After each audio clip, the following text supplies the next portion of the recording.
Hello. सो आज हम लोग जिस चैप्टर को कवर अप कर रहे हैं that is surface area and volume. Surface area and volume volume ना बहुत ही इंटरेस्टिंग चैप्टर है ये। आपको इसमें शेप्स के बारे में समझना होगा। नाइन्थ में हम लोगों ने ऑलरेडी इस चैप्टर के बारे में पढ़ रखा है, जिसमें आपने क्यूब्स के बारे में पढ़ा होगा, क्यूबॉइड्स के बारे में पढ़ा होगा, सिलेंडर के बारे में पढ़ा होगा, स्फेयर, कोन, इन चीज़ों के बारे में आप लोगों ने पढ़ रखा होगा ऑलरेडी। ठीक है, एक बार रिकॉल कर लें कि अगर इनमें क्या क्या चीज़ें हमने पढ़ी थी तो क्या क्या पढ़ा था। हम लोगों ने पढ़ा होगा इसमें वॉल्यूम, फिर सरफेस एरिया। सरफेस एरिया में दो पार्ट्स थे हमारे। एक था हमारा, अगर कर्व कर्व है उसमें तो कर्व सरफेस एरिया, और अगर कर्व नहीं है सिर्फ एजेस हैं तो लेटरल सरफेस एरिया। और दूसरी जो चीज़ थी वो हमारी टोटल सरफेस एरिया। तो ये सारी चीज़ें हम लोगों ने पढ़ रखी है। स्फेयर के साथ साथ हमने हेमिस्फेयर भी पढ़ा। तो ये बेसिक जो आप लोगों ने ऑलरेडी पढ़ रखा है। तो ये तो वो सारी चीजें हो गई, cube, cuboid, cylinder, cone, sphere and hemisphere. हम क्लास 10th में भी इन्हीं चीजों के बारे में पढ़ने वाले हैं, है ना। थोड़ा सा एक्सटेंशन होगा, और वो एक्सटेंशन किस तरीके से होगा, कैसे इसका इस्तेमाल करना है, ये हम आगे जब पढ़ेंगे तो उसमें ये चीजें क्लियर हो। अगर मैं क्यूब के एक बार मैं अगर रिकॉल कर लूँ कि हमने इसमें जो भी फॉर्मूलाज थे वो क्या क्या हैं, तो वो कुछ, मैं अगर बात करूँ सपोज वॉल्यूम की, ठीक है ना। तो वॉल्यूम के केस में क्यूब का वॉल्यूम क्या होता है हमारा, दैट इज साइड का क्यूब। ठीक है ना, साइड का क्यूब। क्यूबॉइड की बात करूँ तो क्या होता है वो, that is the product of the three edges, या थ्री जो उसके साइड्स होते हैं, which is length into breadth into height, इनका प्रोडक्ट होता है। थर्ड वन, सिलेंडर की बात करें तो इसका वॉल्यूम क्या था हमारा, इसका वॉल्यूम था हमारा pi are square h, pi are square h. Fourth, मैं अगर बात करूं आपका कोन, कोन क्या था, कोन होता है सिलेंडर का वन थर्ड।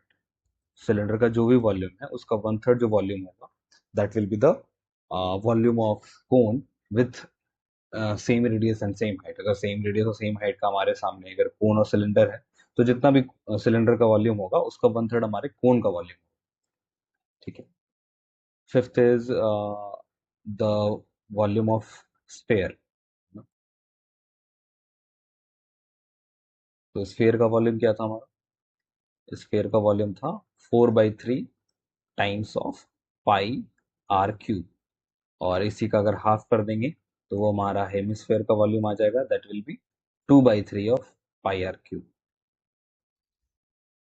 ये हो गया हमारा वॉल्यूम। इसी तरीके से हमने curve surface area, lateral surface area और टोटल सरफेस एरिया, अगर उसकी बात करें तो वो क्या था, एक सेकेंड।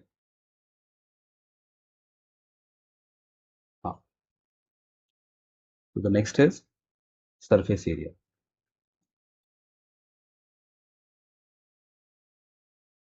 जिसको कॉमनली शॉर्ट फॉर्म में हम ऐसे बोलते हैं।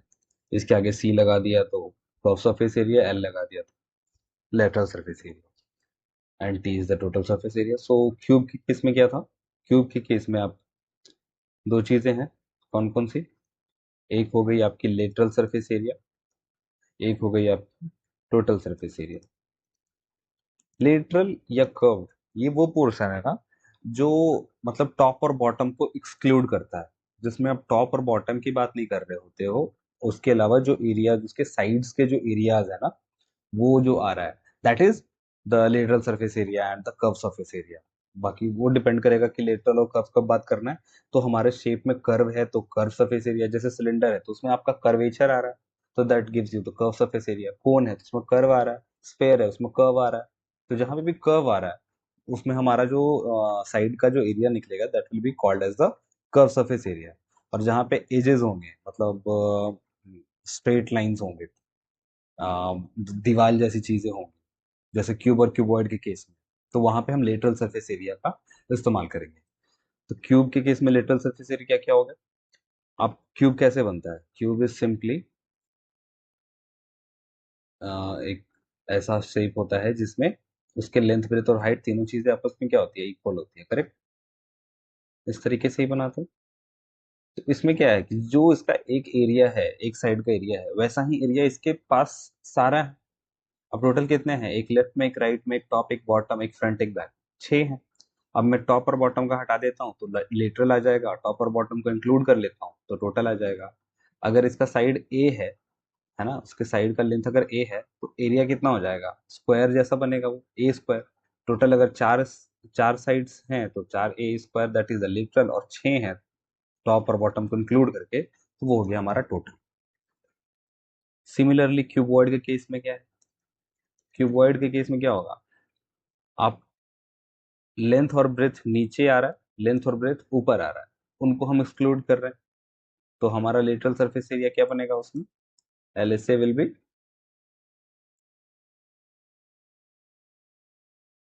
LSA will be 2LH plus 2BH। अच्छा, LH क्या?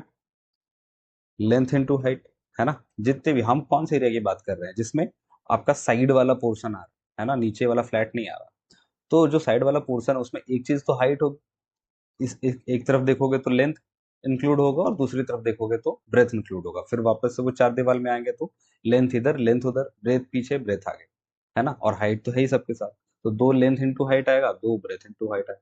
ये सिंपल बेसिक चीजें आपने पढ़ रखी है, इसलिए मैं ज्यादा डिटेल में इसको नहीं बता रहा हूँ, बस एक ओवरव्यू दे रहा हूँ। उसी तरीके से टोटल में क्या आ गया? लेंथ हाइट, ब्रेथ हाइट और लेंथ ब्रेथ, सारी चीजें आएंगी, डबल डबल आएंगी। क्यों? ऊपर नीचे है तो लेंथ ब्रेथ दो बार आ गया, एक ऊपर का एक नीचे का।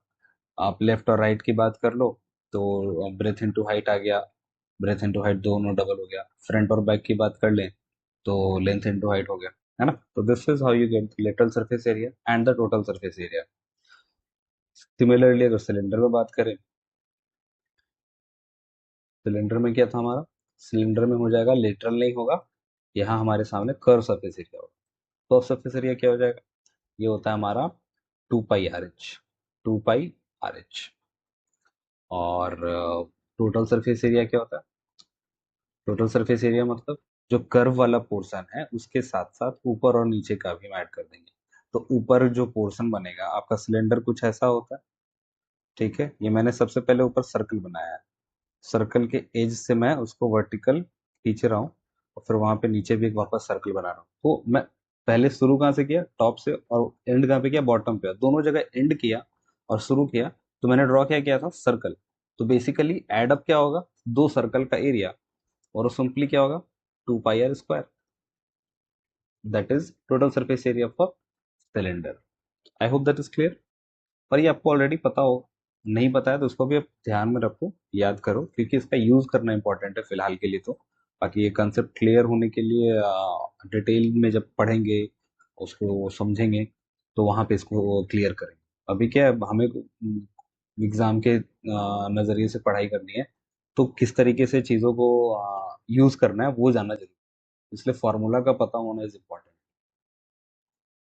ठीक है।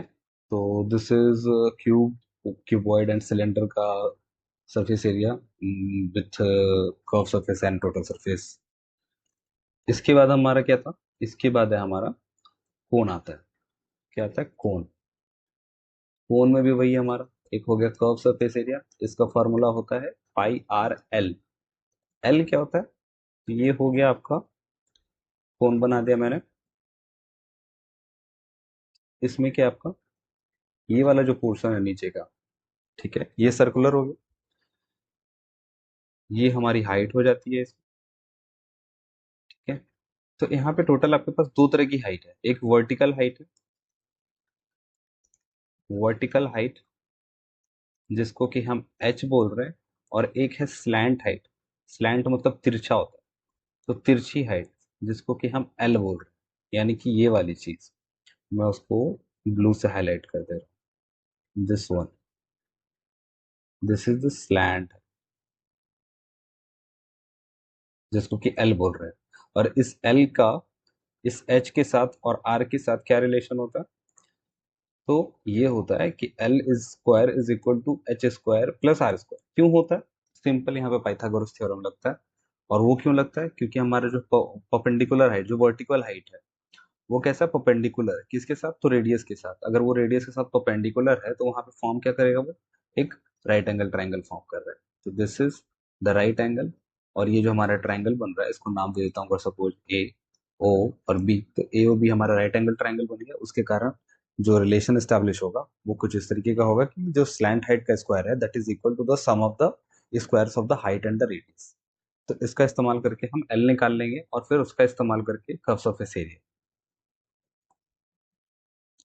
अगली जो चीज इसी में आती है that is total surface area. Total surface area मतलब कि कर्व के अलावा और जो बच गया वो सारी चीज क्या बच गया, नीचे का पोर्शन बच गया। नीचे का पोर्शन क्या है, सर्कल, तो सर्कल का एरिया क्या होता है, पाई स्क्वायर। सिंपल। इसके बाद स्फेयर क्या है, तो स्फेयर में आपका हो गया स्फेयर, सिंपल ये है, इसका curve surface area total surface area सब सेम होता है। तो सिंपली हम इसमें निकालते हैं surface area that is 4 pi are square. ठीक है, क्या होता है, 4 पाई आर स्क्वायर। हेमीस्फेयर में क्या होगा, हेमीस्फेयर का, हेमीस्फेयर देखो कैसा होगा, कुछ कटोरे जैसा होगा, कुछ ऐसा।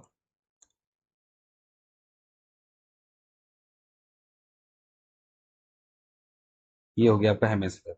तो इसमें जो नीचे का कर्व वाला पोर्शन है ये कर्व सरफेस एरिया आपका देगा। तो that will give you the curve surface area which is simply half of the surface area का, जो स्फेयर का जो सरफेस एरिया है उसका। तो अगर सरफेस एरिया स्फेयर का 4 पाई स्क्वायर है, इसका हाफ क्या होगा, 2 पाई आर स्क्वायर। और इसी में अगर मैं टोटल सरफेस एरिया निकालने की कोशिश करूं तो वो क्या हो जाएगा, उसमें हम ये जो ऊपर का जो बेस है वो सर्कल, उसका एरिया ऐड अप कर देंगे। तो 2 पाई आर स्क्वायर में एक पाई आर स्क्वायर और ऐड कर दोगे तो that will be 3 pi are square. तो ये आपका बेसिक हो गया जिसमें हमने वॉल्यूम और सरफेस एरिया के फॉर्मूलेज एक बार रिकॉल कर लिए कि वो क्या थे। ठीक है, क्योंकि उसका ही इस्तेमाल होने वाला है, किस तरीके से इस्तेमाल होने वाला है वही एक चीज है जो क्लास 9th की सरफेस एरिया एंड वॉल्यूम में और 10th की सरफेस एरिया एंड वॉल्यूम में डिफरेंट है, एप्लीकेशन ऑफ द कंसेप्ट। ठीक है, तो I hope this is clear. Class 10th में जो हम पढ़ने वाले हैं ना, वो हम पढ़ने वाले हैं कॉम्बिनेशन ऑफ सॉलिड। कि सॉलिड दो तरह के शेप हैं, उनको कंबाइन करेंगे तो क्या होगा, जैसे फॉर एग्जांपल कि मेरे पास ना एक सपोज करो कि क्यूबॉइड है। क्या है, क्यूबॉइड। मैं इसको ड्रॉ कर ले रहा हूँ, ये हमारा हो गया क्यूबॉइड।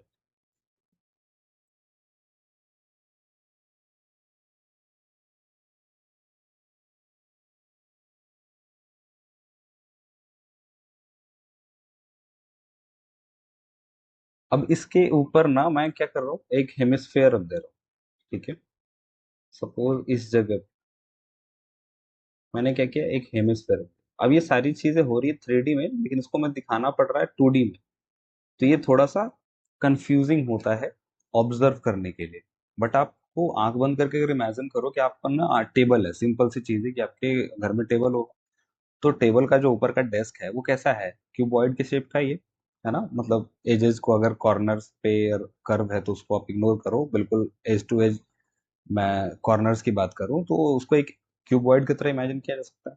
तो उस टेबल के टॉप पे ना आप घर का कटोरा लेके आ जाओ एक, और उसको उल्टा करके रख दो, और मैं पूछूं कि उस क्यूबॉइड का अभी क्या सरफेस एरिया बच गया, अभी क्या वॉल्यूम है ना।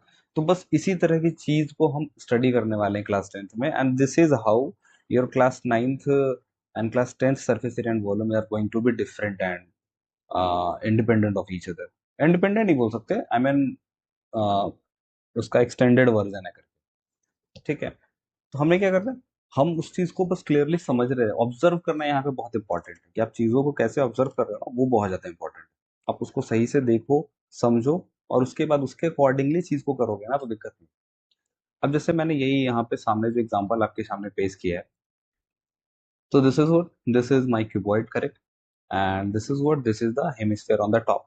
अच्छा, मैं पूछ रहा हूँ कि इसके टॉप पे मेरे को अगर पेंटिंग करनी है ना, मतलब एक ऐसा शेप बना दिया, अब मेरे को पेंट करना है, तो कितने एरिया में पेंट होगा, तो इसका टॉप कैसे निकालोगे, लेंथ इंटू ब्रेथ कर दोगे।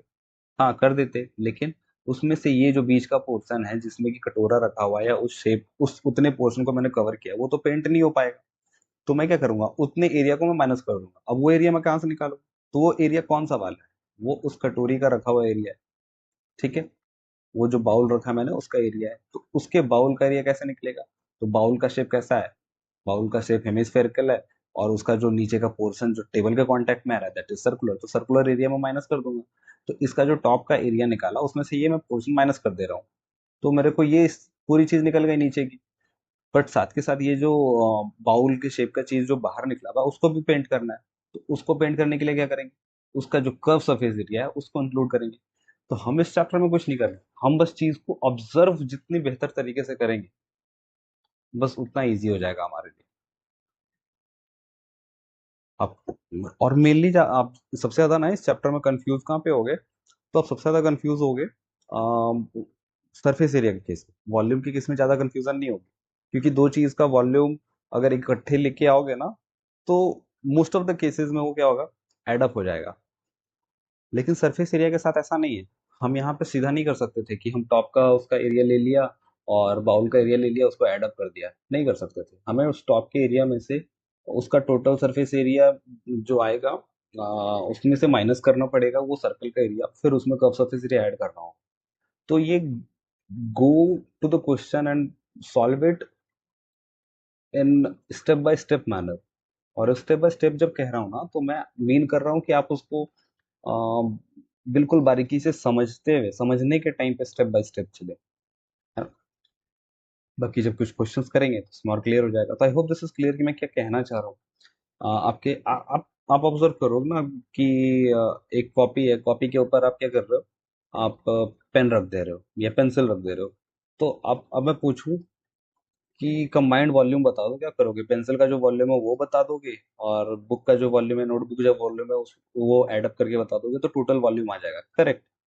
अगर मैं पूछ दूं कि अभी टोटल सरफेस एरिया कितना है, तो आप क्या करोगे? आपको उसमें फिर जो बुक का एरिया है, नोटबुक का एरिया है, वो ऐड करना होगा, वो कंसिडर करना होगा। उसके ऊपर जो पेंसिल रखा है, तो जितने एरिया के ऊपर पेंसिल रखा है ना, वो एरिया आपको माइनस करना होगा, और फिर बाकी का जो पेंसिल का पोर्शन जो आपको विजिबल है वो आपको निकालना होगा। तो बेसिकली जब सरफेस एरिया हम इसमें निकालने वाले हैं ना कॉम्बिनेशन ऑफ सॉलिड में, तो हम क्या करने वाले हैं? हम विजिबल पोर्शन जो हमें दिख रहा है ना, केवल उसकी बात करने वाले हैं।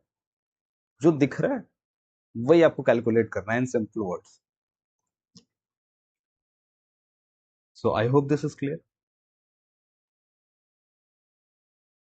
बाकी पहले वॉल्यूम एंड सरफेस एरिया हमने बताया है अभी कि कैसे काम करना है। कोई भी दो शेप होगा उसका कॉम्बिनेशन होगा, उसको ऑब्जर्व करेंगे, जो विजिबल होगा केवल उस पोर्शन का हम कैलकुलेशन करेंगे, specially in the case of finding surface area. और वॉल्यूम के केस में हम देखेंगे कि किस तरीके की वॉल्यूम का वहाँ पे यूज हो रहा है। इसमें एक चीज और इम्पोर्टेंट है कि अगर किसी भी एक चीज को पिघला करके दूसरे शेप में अगर हम ढालते हैं ना, तो वॉल्यूम में क्या होता है? Volume basically use the space, जो स्पेस है, मतलब समझ लो कि एक डब्बे के अंदर आप कितना चीज रख पा रहे हो, उसी चीज को उस डब्बे से निकाल के कहीं और भी तो रख सकते हैं ना। फॉर एग्जाम्पल कि आप सपोज जूस पी रहे हो, ठीक है? तो जूस पी रहे हो, ग्लास में पी रहे हो, तो ग्लास में जूस रखा है आपने, तो जितने पोर्शन ग्लास का यूज हुआ है उतना ही वॉल्यूम हुआ उस जूस का। अब उसी जूस को मैं किसी जग में डाल, है ना, किसी बाल्टी में डाल, तो जो जितना वॉल्यूम रहा है उस जूस का वो तो चेंज नहीं हो रहा। तो वॉल्यूम के साथ क्या प्रॉब्लम है और क्या इजी है कि आप उसको एक जगह से दूसरी जगह लेके जाओगे ना, तो वॉल्यूम चेंज नहीं होगा जब तक कि क्वांटिटी ऑफ मैटर चेंज नहीं किया जाए। मतलब जितना पोर्शन वो यूज हो रहा है, जितनी चीज वो यूज हो रही है, अगर उतनी चीज को आप कम नहीं कर रहे हो, ज्यादा नहीं कर रहे हो, तो वहां पे वॉल्यूम चेंज नहीं होगा।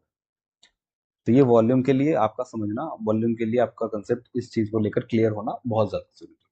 सरफेस एरिया का क्या है? सरफेस एरिया सिंपल, जो दिख रहा है आपको वही कैलकुलेट करना है।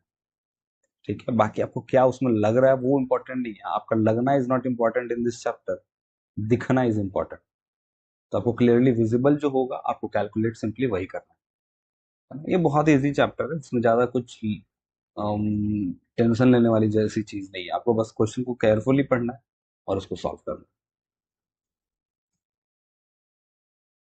तो here is our first question. इसमें क्या है, solid consisting of a right circular cone of height 120 centimeter and radius 60 centimeter standing on a hemisphere of radius 60 centimeter is placed upright in a right circular cylinder full of water such that it touches the bottom.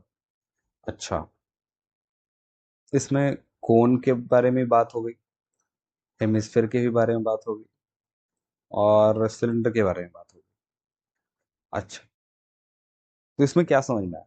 जितना मैं पढ़ पा रहा हूँ, मेरे को एक बार में चीज क्लियर नहीं हो रही है ना। मैं अगर स्टूडेंट हूँ और मैं नॉर्मल भी स्टूडेंट नहीं भी हूँ, तो भी मेरे को ये क्वेश्चन एक बार में तो क्लियर होगी। तो आपको क्या करना है, आपको सबसे पहले तो उस क्वेश्चन को बार बार पढ़ना है। A solid consisting of a right circular cone of height this and radius this standing on a hemisphere of radius this is placed, मतलब कि कोई चीज है जो कि प्लेस्ड है किसी चीज के अंदर, है ना।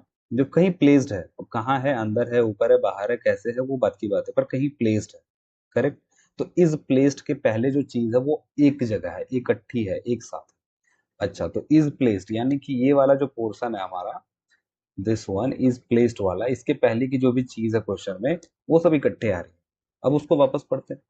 तो a solid consisting of a right circular cone of height 120 centimetre and radius 60 centimetre standing on a hemisphere of radius this.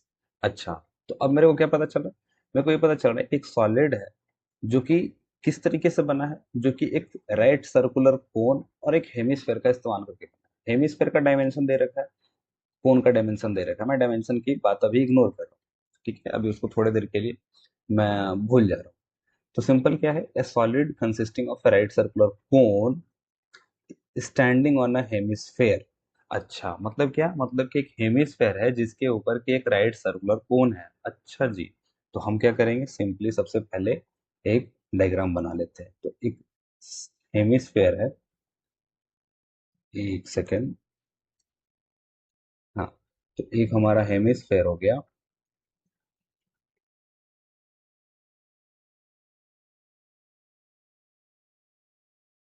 जिसके ऊपर हमारा राइट सर्कुलर कोन है। करेक्ट। तो ये चीज है हमारे पास क्वेश्चन में जितना बोला उसके अकॉर्डिंग।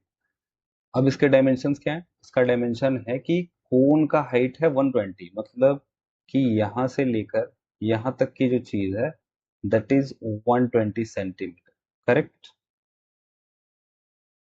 अच्छा, और रेडियस 60 है, मतलब कि यहां से लेकर यहां तक की चीज कितनी है, 60 है। Okay, no problem. और हेमिस्फेयर का रेडियस भी 60 है, मतलब जितना हेमिस्फेयर का रेडियस है उतना ही उसका रेडियस है। तो बेसिकली यहाँ से लेके एंड तक जो लेंथ है दैट इज 60 सेंटीमीटर। कोई प्रॉब्लम नहीं। अब आगे पढ़ते हैं। तो इज प्लेस्ड अपराइट, मतलब जिस तरीके से मैंने ड्रॉ किया ना उसी तरीके से प्लेस्ड है इन अ राइट साइड। इन मतलब अंदर किसके, तो राइट सर्कुलर सिलेंडर। अच्छा, एक सिलेंडर है जिसके अंदर की ये रखा हुआ, और सिलेंडर क्या, फुल ऑफ वाटर है, such that it touches the bottom. अच्छा, जो ये हमारा ऑब्जेक्ट है, कोन और हेमिस्फेयर को ज्वाइन करके जो बना है, उसको हमने सिलेंडर के अंदर रखा है, और इस तरीके से रखा है कि वो बिल्कुल उसके बॉटम को टच करता है।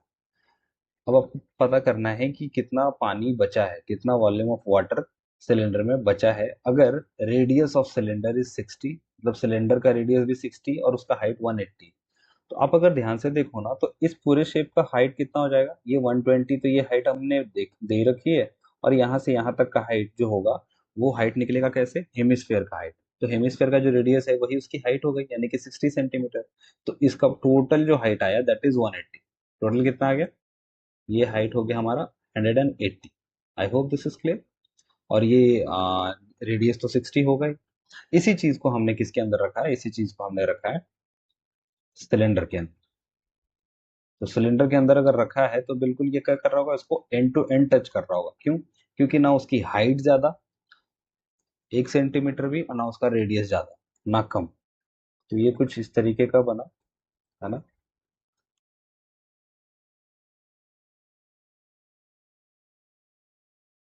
ये कुछ ऐसा बनेगा, बिल्कुल इसके बॉटम को टच करता होगा और इसके टॉप को भी टच करता है। ठीक है। तो दिस इज और रफ स्केच, अब रफ ही बोल सकते हैं इसको, बहुत क्लियर तो है नहीं, बट आपको एक आइडिया लगा, एक ऐसा सिलेंडर है जिसके अंदर पानी है और उसके अंदर हमने इस ऑब्जेक्ट को रखा है। ऑब्जेक्ट की टोटल हाइट 180 है और सिलेंडर की भी टोटल हाइट 180 है, मतलब एंड टू एंड टच कर रहा है। ऑब्जेक्ट का रेडियस जो विड्थ है, और विड्थ तो डायमीटर हो गया, तो उसका जो रेडियस है ऑब्जेक्ट का वो 60 है और सिलेंडर का भी जो रेडियस है वो भी 60 है, मतलब वो विड्थ में भी बिल्कुल एंड टू एंड टच कर रहा है, मतलब बिल्कुल कॉम्पैक्ट है। तो अब इसके अंदर कितना पानी बचा वो निकाल, ठीक है, क्योंकि पहले से फुल ऑफ वाटर था, अभी कितना वॉल्यूम है वो पता करना। तो सिंपली अब क्या करोगे, आप पहले सिलेंडर का वॉल्यूम निकाल लो। वॉल्यूम ऑफ सिलेंडर कितना होता है, पाई आर स्क्वायर एच, है ना। आर पता है आपको, एच पता है, एच इज 180, आर इज 60। पाई की वैल्यू पुट करेंगे तो उससे आपको वॉल्यूम ऑफ सिलेंडर मिल जाएगा।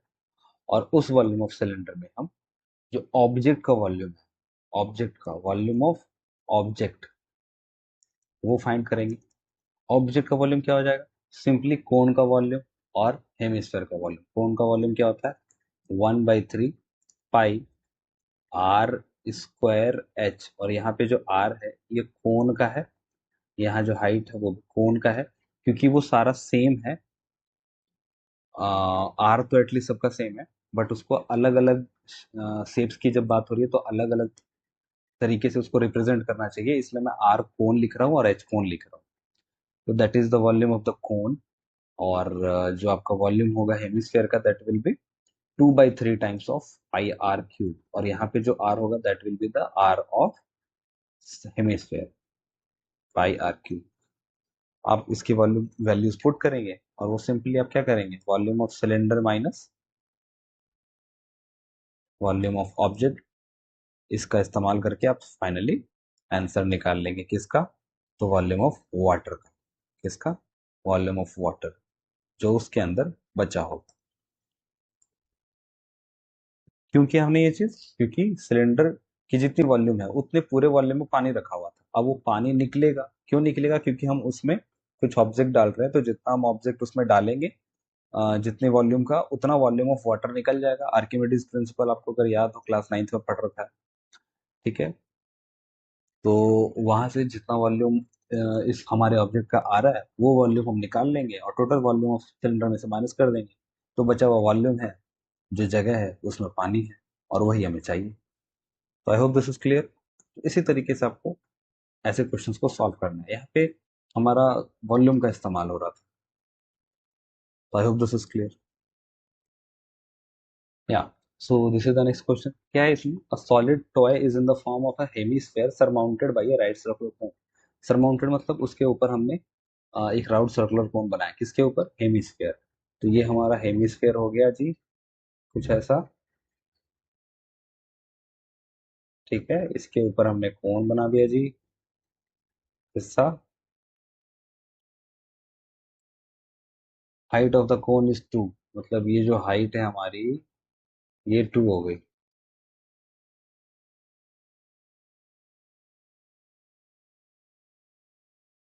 दिस हाइट इज 2 सेंटीमीटर, और डायमीटर 4 है, तो इसका मतलब रेडियस 2 हो जाएगा। ये भी 2 हो गया, हाइट भी 2 हो गया। Determine the volume of toy, toy का वॉल्यूम निकालना है। अच्छा, तो वॉल्यूम ऑफ टॉय कैसे निकालोगे, volume of toy is equal to volume of cone plus volume of hemisphere. Cone का वॉल्यूम निकालने के लिए क्या चाहिए, 1/3 पाई आर स्क्वायर चाहिए। 1/3 है हमारे पास, पाई वैल्यू है हमारे पास, आर की वैल्यू 2 पता चल गई हमें, क्योंकि डायमीटर 2 दे रखा है, डायमीटर 4 दे रखा है, और एच भी पता है क्योंकि वो दे रखा है 2। तो कोन की तो वॉल्यूम निकल गई। हेमिस्फेयर के लिए क्या दे रखा है, कुछ भी नहीं दे रखा है, लेकिन ये पता है कि हेमिस्फेयर बिल्कुल हेमिस्फेयर के ऊपर ही बिल्कुल राइट सर्कुलर कोन है, तो जितने एरिया में कोन का बेस होगा उतना ही एरिया हमारे हेमिस्फेयर का टॉप का होगा। तो इसका मतलब क्या हुआ, इसका मतलब ये हुआ कि जो रेडियस हमारे कोन का है वही रेडियस हमारे हेमिस्फेयर का होगा। अगर रेडियस पता चल गया तो सिंपल 2/3 पाई आर क्यूब का इस्तेमाल करके हम हेमिस्फेयर का वॉल्यूम निकाल लेंगे, दोनों वॉल्यूम निकल जाएगा, उनको ऐड कर देंगे तो ये वॉल्यूम ऑफ टॉय आ जाएगा। जो सेकंड पोर्शन है क्वेश्चन का, वो क्या कह रहा है? सेकंड पोर्शन कह रहा है कि if a right circular cylinder circumscribes the toy. अच्छा, सर्कमस्क्राइब मतलब अंदर रख रहा है। कौन रख रहा है? तो राइट सर्कुलर सिलेंडर। जैसा पिछला क्वेश्चन था कुछ वैसा ही है। तो एक राइट सर्कुलर सिलेंडर के अंदर अगर टॉय है, तो find the difference of the volume of the cylinder and the toy. Find the difference of the volume of the cylinder and the toy. अच्छा, तो सिलेंडर का जो वॉल्यूम है और टॉय का जो वॉल्यूम है उसके बीच में जो अंतर है वो कितना होगा। बिल्कुल सेम क्वेश्चन जो पिछला था ना हमारा, उसके जैसा कि जितने पोर्शन में पानी रह गया था वो उतना ही पोर्शन हमारे यहाँ पे खाली रह जाएगा। तो वही खाली पोर्शन का वॉल्यूम हमें निकालना है। सिंपली क्या करेंगे कि वो वॉल्यूम हम निकालने के लिए क्या करेंगे, simply volume is equal to volume of cylinder minus volume of toy. ये कर देंगे तो उससे हमें मिल जाएगा, क्योंकि वही डायरेक्टली निकालना है। वॉल्यूम ऑफ सिलेंडर क्या होगा? वॉल्यूम ऑफ सिलेंडर होता है pi are square h. Pi तो पता है, आर कौन सा लोगे? Right circular cylinder circumscribes the toy, मतलब सर्कमस्क्राइब्स लिख रहा है तो आप समझ लो कि कह रहा है कि बिल्कुल विड्थ में भी फिक्स आ रहा है ये चीज और हाइट में भी फिक्स आ रही है चीज। मतलब कि जितना हमारे इस टॉय का जो टोटल हाइट है वही हमारे सिलेंडर का भी टोटल हाइट होगा, और जितना हमारे इस टॉय का जो विड्थ है, टोटल वेट, वही हमारे सिलेंडर का भी टोटल वेट होगा। मतलब टॉय हमारा जो टोटल वेट ले रहा है वही हमारा सिलेंडर का डायमीटर होगा। तो टोटल जो इसका डायमीटर है वो कितना है? वो अगर 4 है तो उसका भी 4 होगा, तो आर कितना हो जाएगा? उसके लिए भी 2 हो जाएगा। तो बस उसी का इस्तेमाल करके आपको निकाल लेना है। तो this is how you will solve this question. तो I hope this is clear. बिल्कुल सेम था, पिछले क्वेश्चन के जैसा ही था।